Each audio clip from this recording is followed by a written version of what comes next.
بەناوی خۆی گەورە سڵاوتان لێبێت بەڕێزان. ڕۆژی 16 مانگە ڕاپرسی بۆ هەموارکردنەوەی دەستوری تورکیا بەڕێوە دەچێت. هەرێک لە پارتی داد و گەشەپێدان و زوتنەوەی نەتەوەی پشتگیری لە هەموارکردنەوەی دەستور و هەرێک لە پارتی گەلی کۆماری و هەدەپەش ژایەتی خۆیان بۆ هەموارکردنەوەی دەستور ڕادەگەێنن. بە میوانداری بەڕێز دکتۆر عوسمان عەلی شارەزای لە کاروباری تورکیا تاوتوی ئەم پرسە دەکەین. لە سەرەتادا راپۆرتێک دەبینین، دواتر لەگەڵ میوانەکەمان درێژە بەم پرسە دەدەین.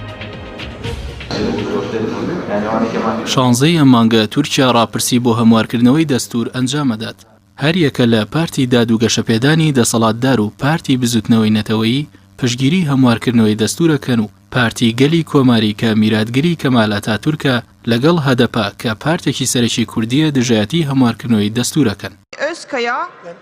ڕۆژی 21 2007 پەرلەمانی تورکیا یاسای هەموارکردنەوەی دەستوری کۆماری تورکیایی پەسەند کرد. لە دانیشتنەکەدا دەنگی بەڵێ 339 دەنگ و دەنگی نەخێر 142 دەنگی بەدەستهێنا. هەموارکردنەوەی دەستوری تورکیا 19 مادە لە خۆگرێت و ئەگەر سەرکەوتن بەدەست بێنێت سیستەمی حکومڕانی لە پەرلەمانیەوە ئەگۆڕێت بۆ سەرۆکۆماری و دەسەڵاتێکی زۆری پێدرێت و سەرۆکی حکوومەتیش نامێنێت. دیارترینە و مادانەی کە لە دەستوری تورکیا هەموارەکرێنەوە بریتین لە یەکەم ماوەی سەرۆکۆمار 2 خولە بێت و هەر خولێکیش 5 ساڵە بێت. سەرۆکۆمار دەسەڵاتەکانی بریتیە بێت لە دەسەڵاتی جێبەجێکردن و فەرماندەی گشتی هێزە چەکدارەکان و دیاریکردن و گۆڕینی وەزیر و جێگرەکانی. دووەم سەرۆکۆمار بودجەی دەوڵەت دیاریەکات و دەسەڵاتی دیاریکردنی بەڕێوەبەرە گشتیەکانی دەوڵەتی هەیە و ئەتوانێت بە هەماهەنگی لەگەڵ پەرلەمان هەڵبژاردن دووبارە بکاتەوە. سێیەم پەرلەمان ئەتوانێت لێپرسینەوە لە سەرۆکۆمار و جێگرەکانی بکات. چوارەم ژمارەی کورسیەکانی پەرلەمانی تورکیا لە 550 کورسیەوە زیادەکرێن بۆ 600 کورسی. پێنجەم تەمەنی یاسایە و کەسانی خۆیان کاندی دەکەن بۆ پەرلەمان لە 25 ساڵەوە کەمەکرێتەوە بۆ 18 ساڵ. هەر یەک لە پارتی گەلی کۆماری و هەدەپە هۆکاری دژایەتیان بۆ هەموارکردنەوەی دەستوری تورکیا گەڕێنەوە بۆ دروستبوونی سیستەمێکی تاکڕەوی لە تورکیا. هەرچی پارتی داد و گەشەپێدانیشە هەموارکردنەوەی دەستور و گۆڕینی سیستەم بۆ سەرۆکایەتی بەمای سەقامگیری و بەهێزبوونی تورکیا زانێت و دروستبوونی دیکتاتۆریەتیش ڕەتەکەنەوە. ڕەجەب تەیب ئەردۆغان سەرۆکۆماری تورکیا لەبارەی تاکڕەویەوە لە چاوپێکەوتنێکی تەلەڤیزۆنیدا ڕایگەیاند ئێمە لە هەوڵی ئەوە دانین ببین بە ئەفەندی بەسەرگەلەکەمانەوە و بە عەقڵێتێکی گشتی سیاسەتەکەین. لە هەموارکردنەوەی دەستوری تورکیا هیچ ئاماژێک بە مافی کورد لە تورکیا نەکراوە و ئەو مادەی دەستوری تورکیا هەموار نەکراوەتەوە کە ئاڵێت ئەوەی لە تورکیاژی تورکە و نۆکۆڵی لەبوونی نەتەوەی دیکە لە تورکیا کات. ڕۆژی 16 نیسان ڕاپرسی بۆ هەموارکردنەوەی دەستوری کۆماری تورکیا ئەنجامەدرێت و ڕۆژێکی یەکلاکەرەوەیە بۆ تورکیا. ئەگەر دەنگی بەڵێ سەرکەوێت ئەوە سیستەمی حکومڕانی لە تورکیا گۆڕێت بۆ سەرۆکایەتی و پێگەی داد و گەشەپێدان بەهێزترە بێت. بە پێچەوانەوە دەنگی نەخێر سەر بکەوێت سیستەمی تورکیا بە پەرلەمانی ئەمێنێتەوە و پێگەی پارتی دەسەڵاتداریش لاوازە بێت.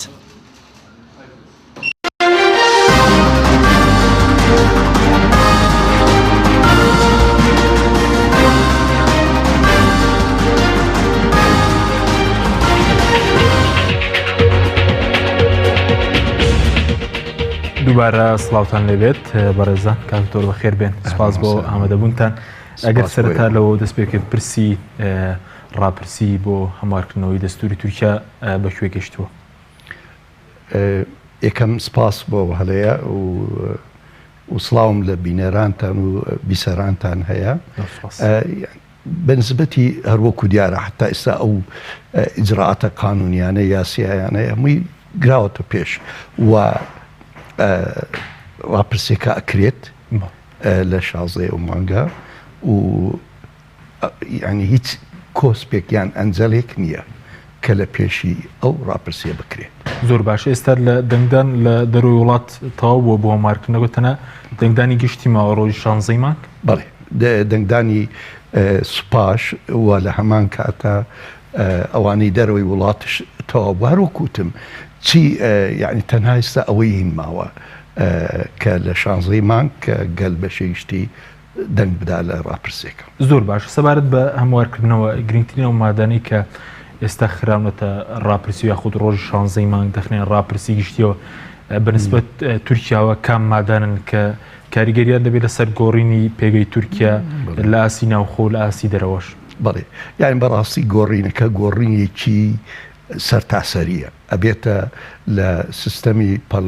پەرلەمانیەوە بێتە سیستەمێکی سەرۆکایەتی. تورکیاوە 65 ساڵە کە دانراوە بە سیستەمێکی سەرۆکایەتی پەرلەمانی. بەڵێ سیستەمێکی پەرلەمانی دانراوە و سیستەمی سەرۆکایەتی ئەگەر جێبەجێ بکرێ ئەمە هەروەکوتم گۆڕینێکی زۆر سەرەکیە سەرتاسەریە و ئەو شتانەی کەوا ئەو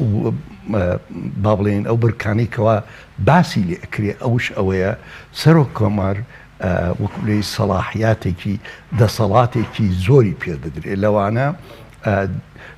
دامەزراندنی حکوومەت بێ ئەوەی پەرلەمان حەقێ بێ تیقەی پێ بدات ئەو تیقەیە پێویست ناکە. دووەمش سەرۆک کۆماری داهاتوو حەقی هەیە نیوەی با بڵێن ئەندامانی مەجلیسی قەضایی ئاعلا لە هین لە تورکیا دابنێت و لە هەمان کاتە مەجلیسی ئەمنی قەومی ئەو دائەنرێت. حکوومەت و زۆربەی با بڵێن سەرۆک کۆمار حەقی هەیە لە مەودووە پەیماننامە بکا لەگەڵ وڵاتەکانی دەرەکی. لە هەمان کات سەرۆک کۆماری داهاتوو حەقی بێت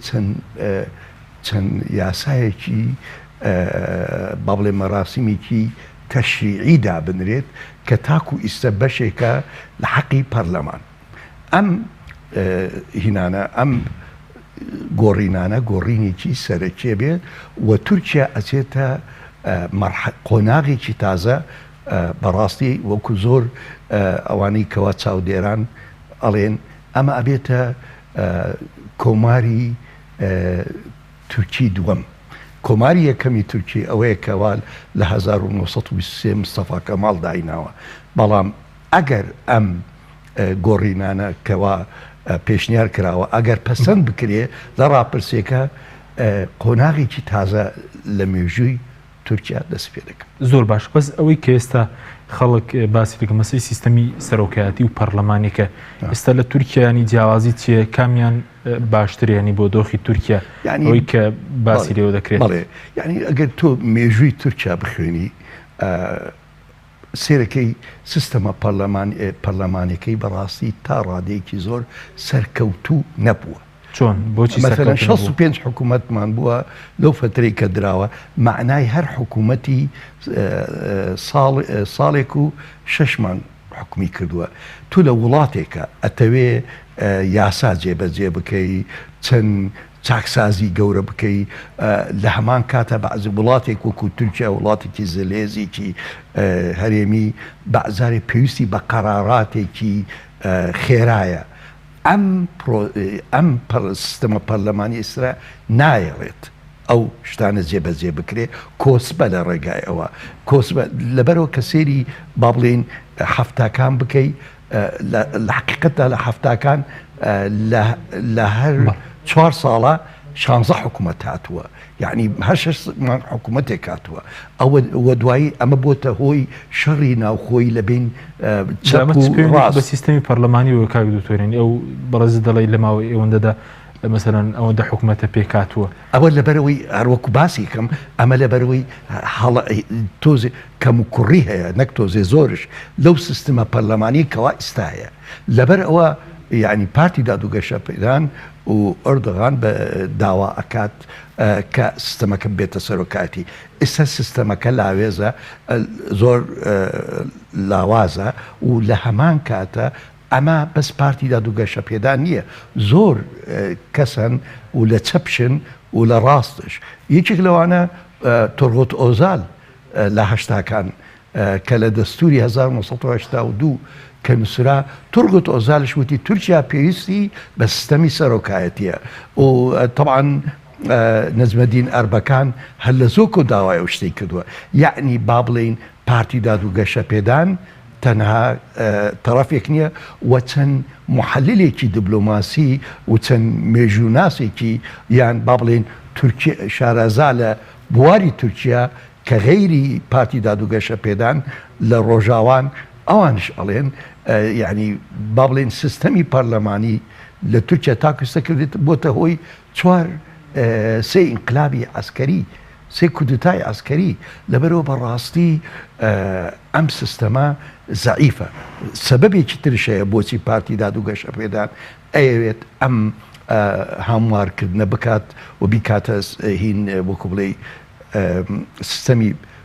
ریاسی یان سەرۆکایەتی. ئەوش ئەوەیە تورکیا بەرەو گۆڕانێکی زۆر بەرەو چاکسازیی گەورایە. ئێستا پارتی دادوگەشە پێدان ئەیانەوێ لە ساڵی 2023 کە ئەکات بۆنەی 200 ساڵ بەسەر دامەزراندنی کۆماری تورکی ئەیانەوێت چەند چاکسازیەکی گەورە هەیە ئەوانە جێبەجێ بکەن. تورکیا ئێستا لە بواری ئابوووریەوە لە بواری هێزەوە 16ەم وڵاتە لە بواری هێزەوە ئەیانەوێ بیکەنە دا یان نۆیەم وڵات لە عالەمە. ئەم گۆڕانکاریە ئەم شتە گۆڕینە سەرەکیانە لە چاکسازی لە زۆر شت پێویستی بە سیستەمێکی حکومی بەهێزەیە کە دەسەڵاتی هەبێ. اینجا بۆ جەنابەت بۆ نمونەیەکی گچکە ئێمە لە هەرێمی کوردستان بینیمان لاوازی سیستەمی تورکیا کە داعش هات حکوومەت هێرێم زۆر دۆستی تورکیایە بەڵام تورکیا نەیتوانی قەرار وەرگرێ ویستی بە 16 ساعت حتا بتوانێت یارمەتی. ئێران لە ناو 4 ساعت توانی یارمەتی بنێری نەک لەبەرەوەی ئێران دڵسۆزترە لە تورکیا بەرامبەر حکوومەتی هەرێم بەڵکو لەبەرەوەی سیستەمی ئێرانی نظامی حکومیان یان ئەو ڕێکخراوانەی کە ئەیانە دەسەڵاتێکی زۆریانێ. تورکیا فکر لەوا کاتەوە ئەوێ ڕۆڵێکی زۆر کارایە بێ لە ڕۆژهەڵاتی ناوەڕاست پێویستی بەو دەسەڵاتانەیە کەوا زۆر باشە. بەڵام کاوتۆرەوە کاری چێ بۆ نمونە پارتی گەلی کۆماری پارتێکی کەمال ئەتاتورک و هەدەپە کە پارتێکی کوردیشە ئەوان زۆر دژایەتی دەکەن بەس ئەوەی کەوان دەڵێن ڕاستی نیە ئێستا مەسەلەوەی کە بەڕێز وتە هەموو دەسەڵاتە جۆرێک لە دیکتاتۆریەت لە تورکیا دروست ناکات. یعنی خەڵکێکی هەیە وا دەڵێت چی لە تورکیا چی لە دەرەوەی وڵات. بەڵام من بە جەنابەت ئەڵێم و بە بینەرانتان ئەڵێم با بچن دەستوری ئەمریکا بخوێنن. ئەمریکا وڵاتێکی زلهێزە سەرۆک کۆمار هەمان دەسەڵاتی هەیە کە لە تورکیا ئەگەر ئەو دەستورە بەڵکو زیاترش لە سەرۆکی فیدرالی رووسیا هەمان دەسەڵات و زیاترش و سەرۆکی کۆماری با بڵێن فەرەنسا. یعنی زۆر سیستەمی کۆماری هەیە سیستەمی با بڵێن سەرۆکایەتی هەیە باشترین سیستەمی دیموکراسیە لە دوایی طبعا مەشروعی ئەم دەستورە ئەگە بە وردی بخوێنی زۆر لە هەمان کاتە شتێکەیە بە ئینگلیزی پێڵێن چەکان چەکەیە لەسەری با بڵێن تحدیدی سەلاحیاتی سەرۆک کۆمار کراوە لە بواری تەشریع لە بواری مەثەلەن ئەعلانکردنی شەڕ ئەم شتانە زۆر شت هەیە. زۆر باشە. بەڵام کاوتۆرەوەی کە بەڕێز ئێستا لەمە دوێنە ڕۆڵی پەرلەمان لە تورکیا وەکو پێویست دەبێت سەرۆکوەزیران نامێت وایە بەڵێ سەرۆکوەزیران نامێنێت. اینجا ئەمە کێشە بوو حکوومەت پێویستی بە متمانەی پەرلەمان نابێت لەبەرەوەی حکوومەت انتخاب کراوە لەلایەنی سەرۆک کۆمار انتخاب کراوە لەلایەنی گەلەوە. بەڵام دەوری تەشریعی پەرلەمان ڕۆژانە و هەر بەهێزە بێت. ئەمە یعنی مەجلسی قەضای دەستوریە لە تورکیا ئەو مەجلس بەرزەی لە تورکیا ئەو سەلاحیاتەکانی و سەلاحیاتی پەرلەمان ئەمێنێت وەکو خۆی ڕۆژانە بۆ ڕقابە و بۆ تەشریعکردن. بەڵام هەر وەکوتم لە چەند بوارێکە ئەو سەلاحیەتەی جارانی نامێنێ و لە هەمان کاتشە هەر وەکو ئەگەڕێمەوەڵێم بە جەنابەت دەستوری ئەمریکا کە من شارەزایم هەمان سەلاحیاتی هەیە ڕئیسی ئەمریکی کە یعنی زۆر سەلاحیاتێکی هەیە. یعنی هەمان شێوەی سیستەمی سەرۆکایەتی ئەمریکا و رووسیا دەبێت ئەوەی کە ئێستا لە تورکیادا دووگەشەکەیان دەوێت بەڵام نا سەرۆکی ئەمریکی سەلاحیاتی دەسەڵاتی زۆر ڕەهاترە لە با بڵێن لە دەسەڵاتی سەرۆک کۆماری تورکیای داهاتوو لە ژێر سیستەمی بەڵام پەرلەمانی ژۆک و کۆنگرێس و ئەو دەسەڵاتی دەبێت لێ بەڵێ دەبێت وەکو جاران و دەسەڵاتە تەشیعەکان یعنی ئەگەر بیخوێنیتەوە بە وردی سەلاحیاتی با وا بڵین تورکیا وڵاتێکی دیموکراتیە. تورکیا مە 65 ساڵە مؤسساتی دیموکراتیەت تەرسیخ کراوە، ئەعلام هەیە، ئەعلامی ئازاد هەیە، مەجلیسی قەضا هەیە. یعنی تورکیا گەڕانەوەی بۆ دیکتاتۆریەت بەڕاستی ئەمە مبالغەیە تایە. یعنی ئەمان بن بەڕەئی من نارانی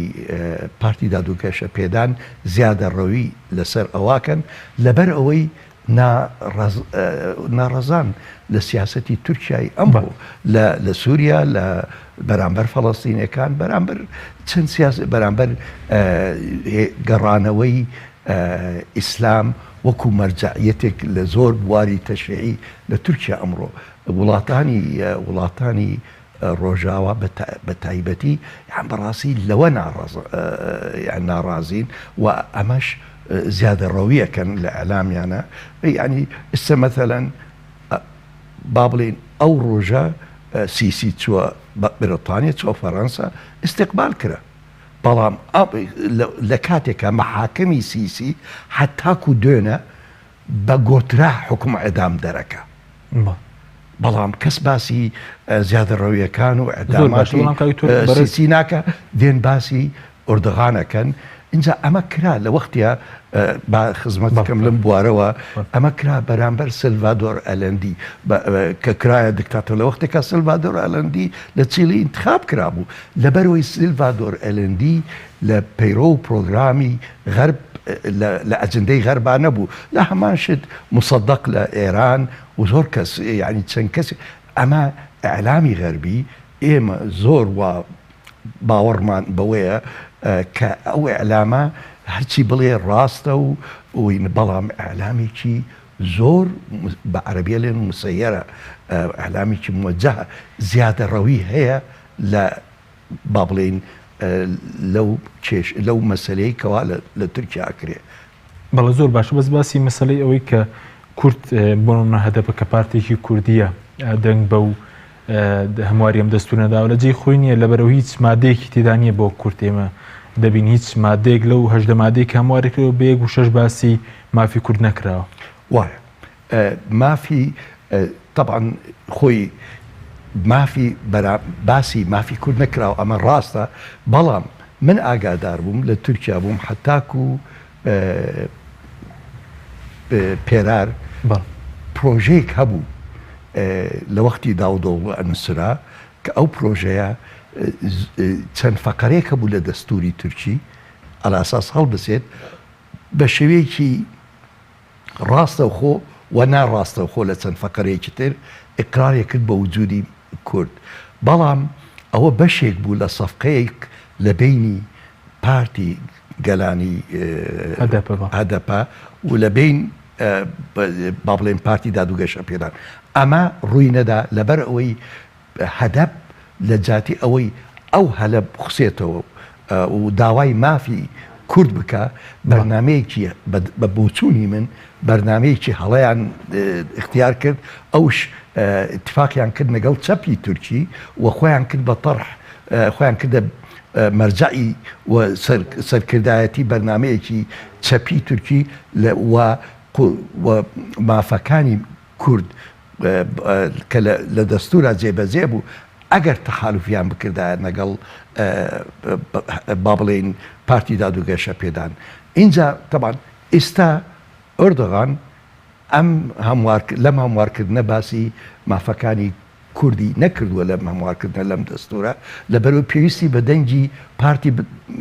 بزوتنەوەی بەڵێ اینجا ئەمەیە، یعنی با بڵێن هەدەبش مەسوولە نەک ئۆردۆغان. طبعا ئەمە هەڵەیە چی هەدەب کردی و چی پارتی دادوگەشە پێدانێکە وەختێتی ملەتی کورد بە شێوەیەکی ڕەسمی لە دەستورە یعنی بناسێنرێت و بەداخەوە زۆر باش ئەمە هەڵەیە. بەس ینی هەڵەکە لە کوێ ساگەر هەدەپا و توێژی کرد بە لەگەڵ پارتی دادوگەشتە پێدان و پەیمانتی پێکێنرابێ ینی دەکرا مافی کورد لەو دەستورە دانی پێدا بێت مەسەلەی زمانی کوردی. بەڵێ نا حەزەکەم من لە تورکیا دەرسەڵێمەوە ینی زۆر ئاگادارم لە ئەوڵن مافی زۆر شت ئێستا لە بواری کولتوریەوە مافی کوردراوە ئێستا لە زۆربەی زانکۆکانی باکووری کوردستان کوردۆلۆجی خوێندنەوە داوای دکتۆرەکەن لە خۆمان لە باشوور پرۆفسۆر بێت لەوێ کوردۆلۆجی بڵێتەوە مافی وانەوتنەوە لە قوتابخانەی ئەهلی بۆ کوردی هەیە ئەعلام بە زمانی کوردی حتا ئێستاش 6 قەناتی بە کوردی هەیە بە زمانی داخستنی کەناڵەکانی شەبوون کەناڵ تورکیا ڕۆژنامەکان داخسترا زۆربەی کەناڵی سەر بە پەکەکەیە طبعاً ئەوان بەشێکە لە کوردیان ئێمەشەر نانا بەڵێ تاوان خۆی ئەمە هەمووی بەشێکە لە ئەو نوکسەی هاتە سەر پرۆسەی ئاشتی وە بەبووچوونی من ئەو نوکوسەی کە هاتە سەر ئەو نەکسەی ئەو با بڵێ سەر نەکەوتنی پرۆسەی ئاشتی هەم حکوومەت مەسوولە و هەم هەدەپە مەسوولە بەڵام ئێمە زەرەرمەندی کورد زیاتر زەرەرمەندە هەدەپ زەرەرمەندتر بوو لە حکوومەت چکە تورکیا وڵاتە و پارتی دادی گەشە پێدان حزبێکی بەهێزە لە داهاتوویەکی نێزکدا بەڵێ هەدەپ با بڵێن پارتی دادوگەشە پێدان زەرەرمەند نییە بەڵام بۆ دوا ڕۆژ ئەمە کێشەیەکە ئەبێ سەر لە نوێ وەکو بڵێ مواجهەی بکەن لە دوا ڕۆژ وجودی ملەتی کورد یعنی لە 20 بۆ بەعزە کەسێکە لە 25 ملیۆن بەعزە کەس 30 ملیۆن ئەمە مەسەلەیەکی سەرەکیە بۆ دوا ڕۆژی تورکیا زۆر باش لەم دەستورە ئەبێ ئاعتراف بکردا بە وجودی کورد بەڵام هەر وەکوتم ئێمە لەگەڵ واقعات تەعاملەکەین با بڵێن پارتی دادوگەشە پێدان پێویستی بە دەنگی بزوتنەوەی نەتەوەی تورک بووە زۆر باشە بەڵام پێویستی بە دەنگی کوردیش نیە ئێستا لەو بڵێن 25 میلیۆن یاخۆ بڵێن 30 میلیۆنە کاریگەری نابێت لەسەرەوەی کە هیچ شتێکی بۆ کورتیانیانی کورد دەنگ بە و دەستورەدا بە هەمواریم دەستورە بەڵێ اینجا باوا بڵێن خۆی بەشێکی زۆر هەیە لە ناو کووردە با ئەگەر کە بە وردی سێر داتەکانەکەی لە حتا ئاخر با بڵێن هەڵبژاردن کراوە تاکو ئیستا دەنگی ئاکەپ و دەنگی با بڵێن دەنگی پارتی گەلانی کوردی یەک لە ئینتخاباتی با بڵێن 2015 مانگی 6 هین دەنگی هەدەپ گەیشتە ئاستی ئاکێب پێش ئەو ئینتخاباتانە هەمووی دەنگی ئاکێب لە باکووری کوردستان زیاترە ئێستا تقریبن لە 150 لەبەرەوە ئێستاش با بڵێن کوردێکی زۆرەیە دەنگ ئەداتە ئاکێب ئەو دواییش ئەمە شتێکی ترشەیە ئێستا پارتی گەلانی کوردی زۆربەی ئەندامەکانیان یان زندانن یان گیرروگرفتێکی سەرەکییان هەیە و خەڵکێکی زۆرش ناڕازیە لەو سیاسەتەی هەدەپ و پەکەکە جێبەجێ کرد چونکە شەڕێک کاتە منطقەی کوردی و وێرانکاریەکی زۆر کرا ئێستا زۆر کورد ئەڵێ ئێمە هەدەپ و تا ڕادێک پەکەکەش پرسیارن لە مینە طبعاً ئەمەش واکە یعنی ئەوانەی کە بە نەخێر دەنگەدەن لە هەرێمی با بڵێن لە باکووری کوردستانە زۆر نەبن بەڵکو پێی دەچێت ئەگەری هەیە نەچن بۆ دەنگدان و بەڕاستی سە وەزعێکی ئەمنی هەیە وەزعێکی ئەحکامی عورفی هەیە لە منطقەکە لەبەرەوە نەخێر لە باکووری کوردستان ڕاژەکەی نسبەکەی زۆر بەرز نابێ بەڵام بۆچنی ڕەنگە نەخێر بەرز بێ لەبەر دەستگیرکردنی پەرلەمانتاران و سەرۆکانی هەدەپە لەبەر کۆتایی هێنان بە پرۆسەی ئاشتی لەبەر ئەو دۆخەبنی خراپەی کە ئێستا لە باکووری کوردستان هەیە بەڵێ هەر وەکوتم یعنی لایەنگیرانی هەدەپ بالتأكيد ئەوان دەنگی نەخێریانە بێ بەڵام ئەگەڕێمەوە ئەڵێم لەبەر ئەو دوو هۆکاری کە باسم کرد یەکەم پارتی هەدەپ ئیسە لە قەیرانایە خودی خۆی پارتەکە لە قەیرانە ئەندامانیان گیراون چالاکیان زۆر هین کراوە حدودی بۆ دانراوە ئەو وەزعکەش خەڵکێکی زۆرش ئەترسێ لەبەرەوە چوون و لە هەمان کاتچە ئەڵێمەوە و سەر لە نوێ دووبارەیەکەمەوە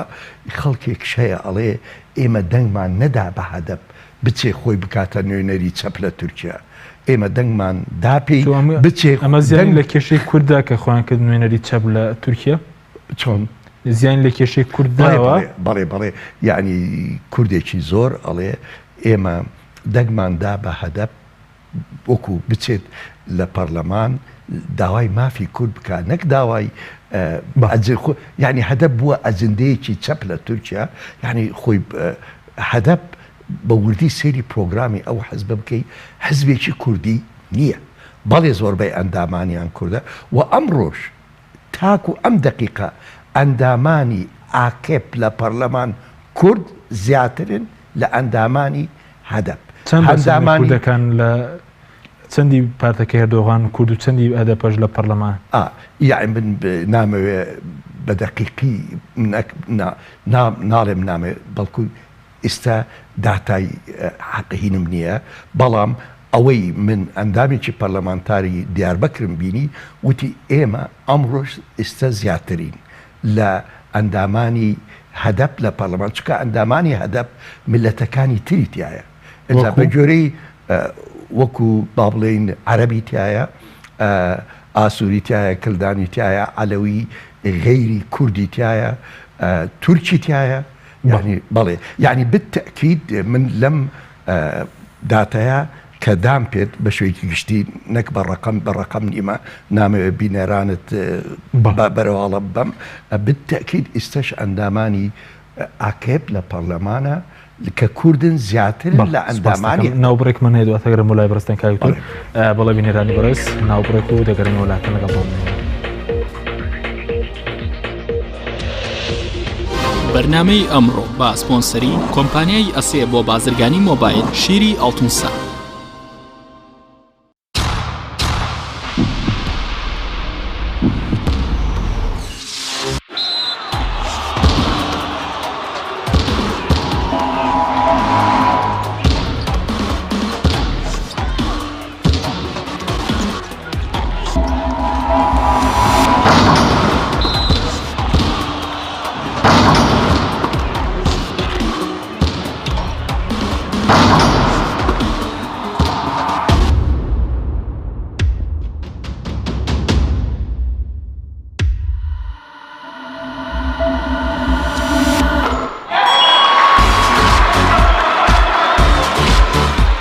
سەرکەوتنە گەورەیە تەنها شیری وشکی ئەڵتونسای تەمێکی ڕاستەقینە و 100% سروشتی نۆشی کەو هەمیشە بە بەهێزی بمێنەرەوە. ئەسێ ئەمڕۆ جیاوازتر دەردەکەوێت. ئەسێ ڕنگ و هێز و توانایەکی نوێ پێشکەش دەکات. زیرەکێکی ڕاستەقینە و متمانە پێکراوە. ئەسێ Q6 نوێترین مۆبایلی زیرەکە و کردنەوەی لەلایەن پەنجەمۆری خاوەنەوە کار دەکات. ڕامی 3 گیگابایتەوە، میمۆری 32 گیگابایتەوە، کامێرای سەرەکی 13 مێگاپیکسلە و کامێرای پێشەوەی 8 مێگاپیکسلە. ئەسێ یەکەمین مۆبایلی مارکەی کوردی 4G LTE.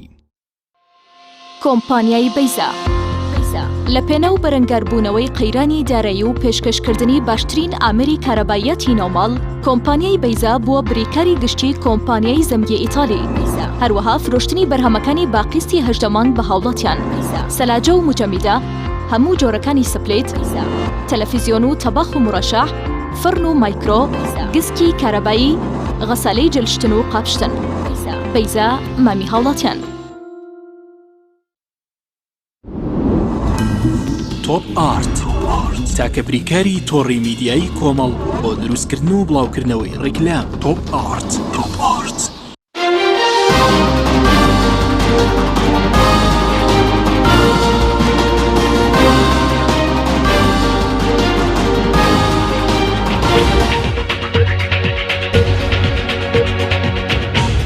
دووبارە سڵاوتان لەبێت بەڕێزان. کاگوتۆر سەبارەت بە سنتەرەکانی ڕاپرسی ئێستا لە تورکیا باس لەوە دەکەن کە دەنگی نەخێر لە پێشەوەی کە ئاشکراکراوەوەی کە پارتی گەلی کۆماری ئاشکران کرد تا ئێستا دادوگەشە پێدانش بە فەرمیز دەنگێکی ئاشکرا نەکردووە. ڕاپرسیەکان لەوێ چۆنن و ڕۆژی 16 مانگە پێچێ کام کەمپینی نابۆ هەمواری دەستوری خو بەڵێ زیاتر دەنگ بەرزبێنێت. پێشێکی ئەوانەی کەوا شارەزان لە بواری با بڵێن زانستە سیاسەکان علومی سیاسی ئەزانن ڕاپرسی ئەکرێت بە ئامانجێکی بە مەبەست ئەکرێت ئەوش وەکو بڵێ تەئسیرکردن لە دەنگدان لەبەرەوە ڕاپرسیش شەرت نییە هەموو ڕاپرسیەک دقیق بێت دووگەشە پێدان دەنگەکانی خۆیان ناگەسە ئەردۆغان لەنوێتنی چاوپێکەوتنە بازەوەکە کە ئامادە نییە ڕێژەی ئەوانەی کە بەڵێ ئاشکرا بەڵێ تاکویستە ئەو شوێنە ئەو ڕاپرسیانەی کەوا کراون لە بینی 50 بۆ 55 بە بەڵێ جواب بدەن و نەخێر بەعزارێک 50 بەعزارێک با بڵێن 45 بەعزارێک 48 بەعزارێک 49 ئەمما ڕاپرسی با بڵێن پارتی گەلی کۆماری ئەوە پرۆپاگاندایەکی سیاسیە پرۆپاگاندایەکی حەزبیە نابێت بە جددی وەرگێ زۆر با بڵێن چاودێرانی سیاسی شارەزان لە تورکیا ئەزانن ئەم ڕاپرسیە بە بەڵێتەوە بێ بەڵام نسبەکە چەندێکە ئەوە نازانێکن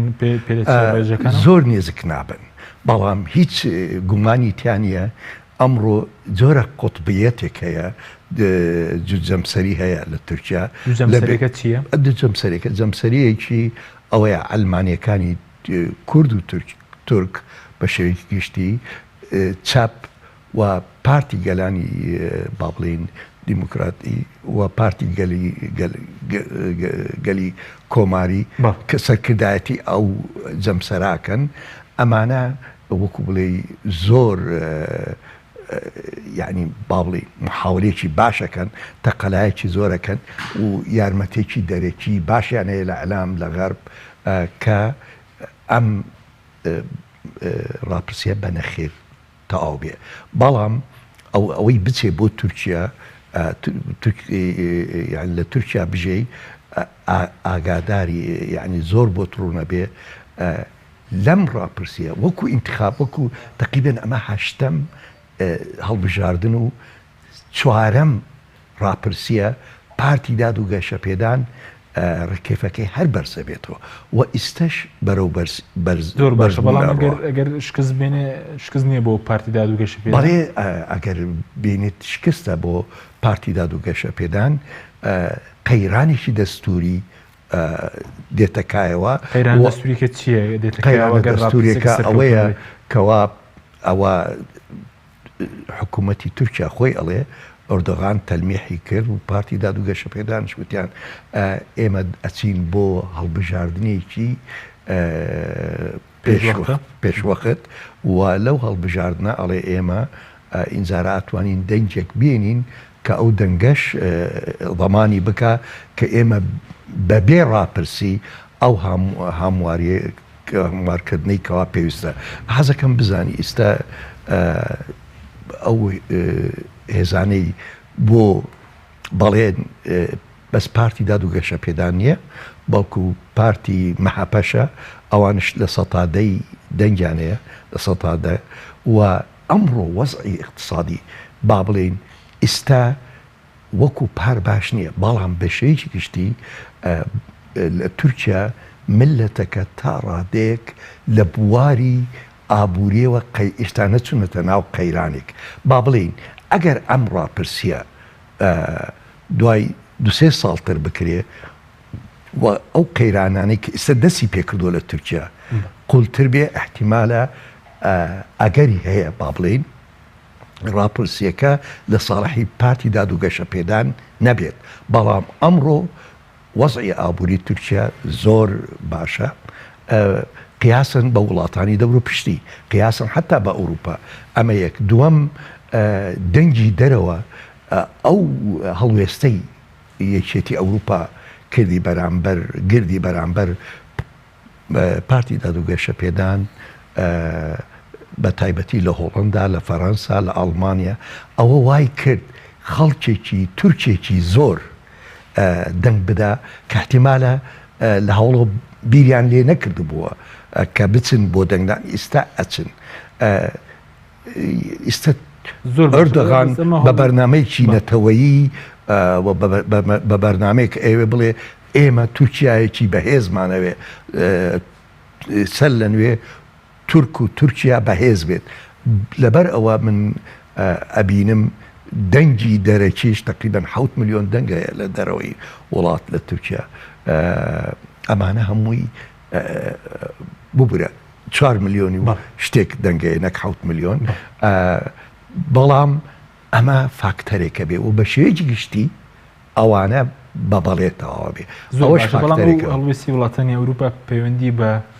پاشەخشەی کێشی کوردەوەی لە تورکیاوەی کە کورد لەوێ پرۆسیاشی کۆتایی پێێنراوە مەسەلەن پەرلەمانتاران و سەرکردەکانی هەدەپا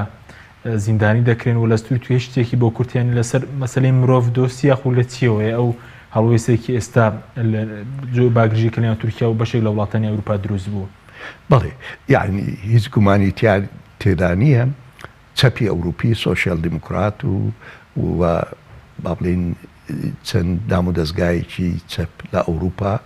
پەیوەندیکی زۆر بەهێزیانەیە لەگەڵ هەدەپ و ئەوان بالتەکید لە ئەعلام و لە دەستگاکانی دەوڵەتی تورکیا لەگەڵ ئەوەن کە ئەمڕۆ با بڵێن دیژایەتی ڕژێمی پارتی دادوگەشە پێدان بکرێ و خودی شخصی ئۆردۆغان بەڵام ئەمە نسبێکی کەمە ئەوروپا باسی مافی مرۆڤ و چارەنووسی ملەتانەکە لە کاتێکدا ئەگەر ئەوە بگونجێت لەگەڵ ئەجندەی خۆیان ئەوە ئەوروپا تاکو ئیستا بۆ نمونە با بڵێن لە وەختێکا سەدام چەکی کیمیاوی بەرامبەر کورد بەکارهێنا هیچ ئیتحادێکی ئەوروپی چیان وت چیان کرد ئەی دۆستەکانی کورد ئەو کاتە بۆ نەهاتنەکایەوە باشی نییە کە لەسەر کورد هەڵوێستیان هەبێت ئەگەر ئەمە لەسەر کورد بێت هەر وەک وتم ئەو با بڵێن ئەو هەڵوێستە شتێکی باشە لەلایەنی با بڵێن چەند ئەندامێکی پەرلەمانتاری ئەوروپی صاحب زەمیر بڵێن ملەتی کورد مەزڵومەوە بەڵام من ئەڵێم با ئێمە بەمە نەخەڵەتین بەڵکو ئەو با بڵێن ناڕزایی ئەوروپا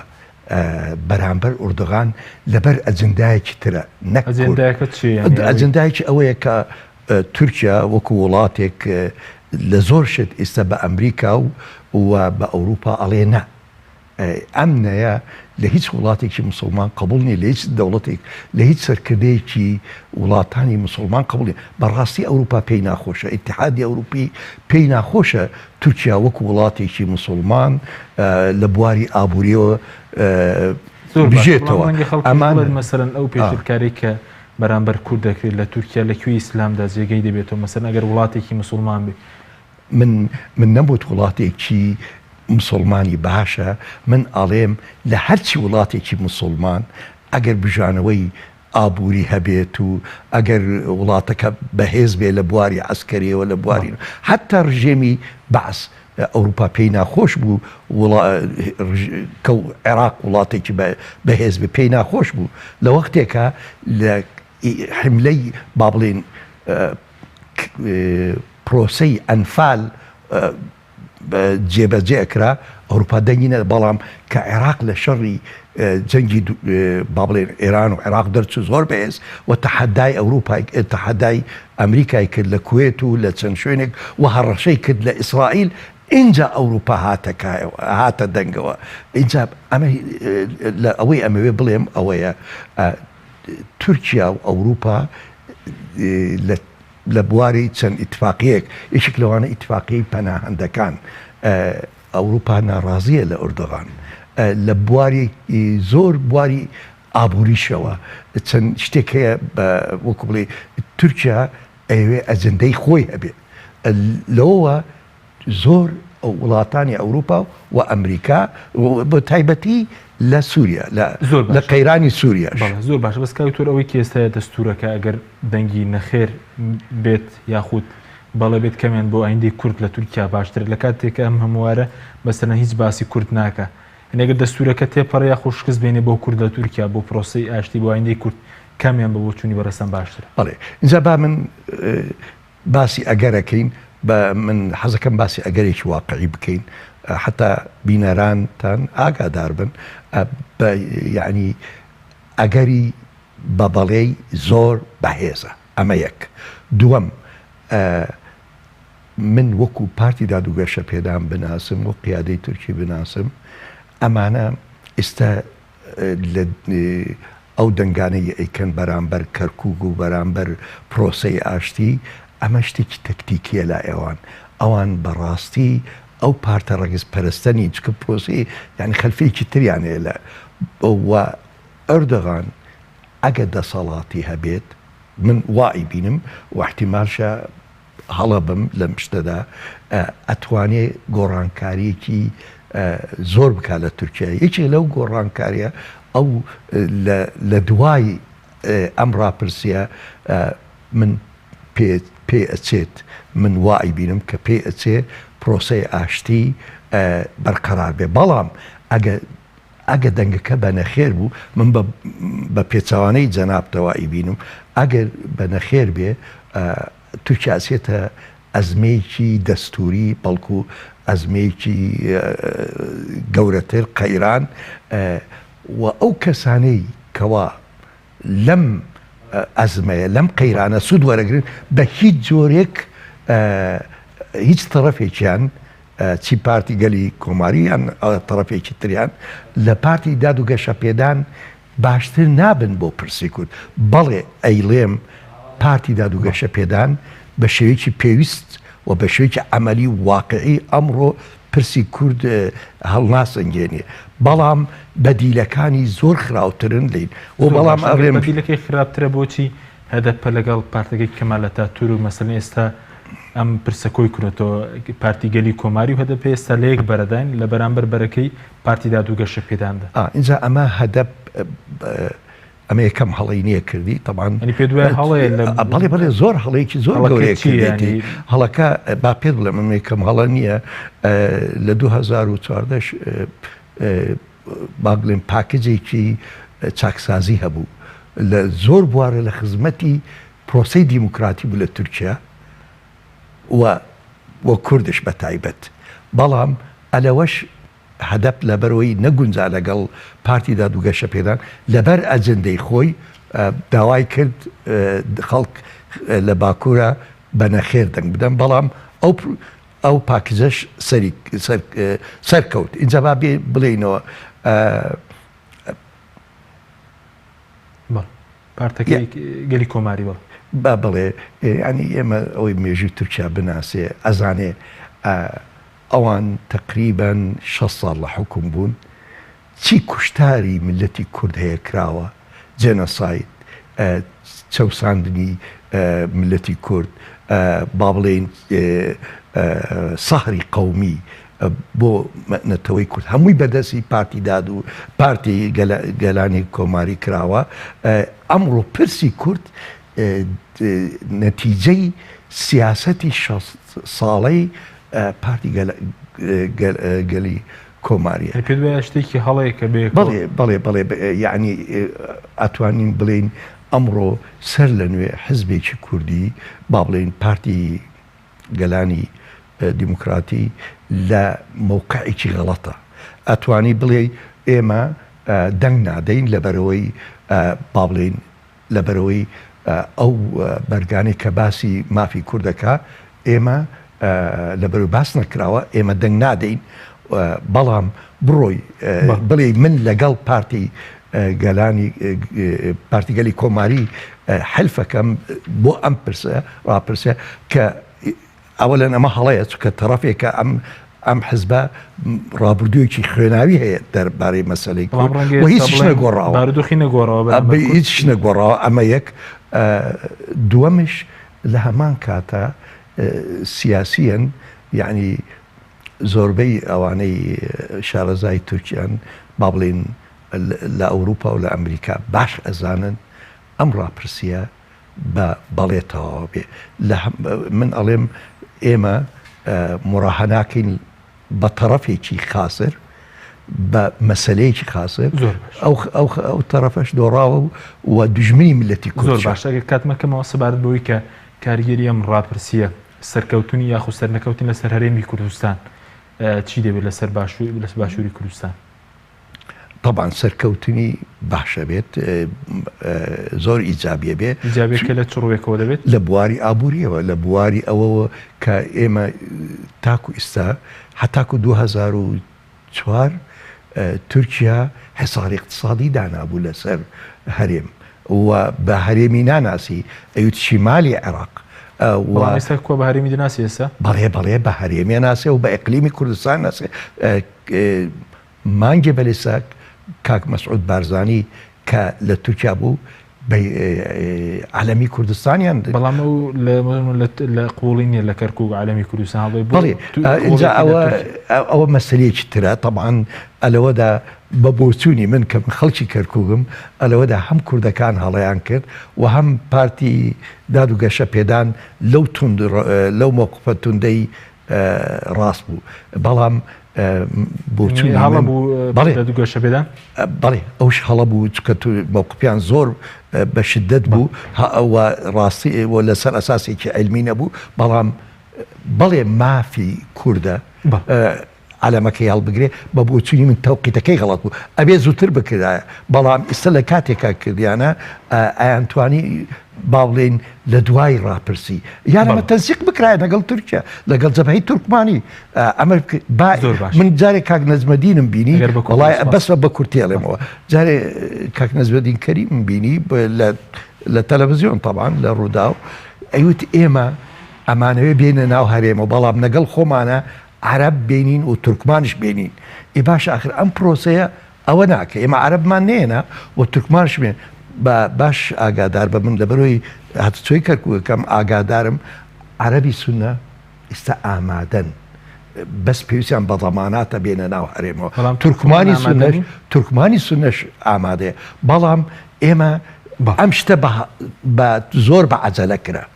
بەڵێ زۆر سپاس بۆ بەڕێز دکتۆر عوسمان عەلی شارەزای لە کاروباری زۆر سپاسی بەڕێستان دەکەین زۆر سپاس بۆ وێژبینەرانی بەڕێز سپاس بۆ ئەو کارانم تا بەرنامەیەکتر خواتان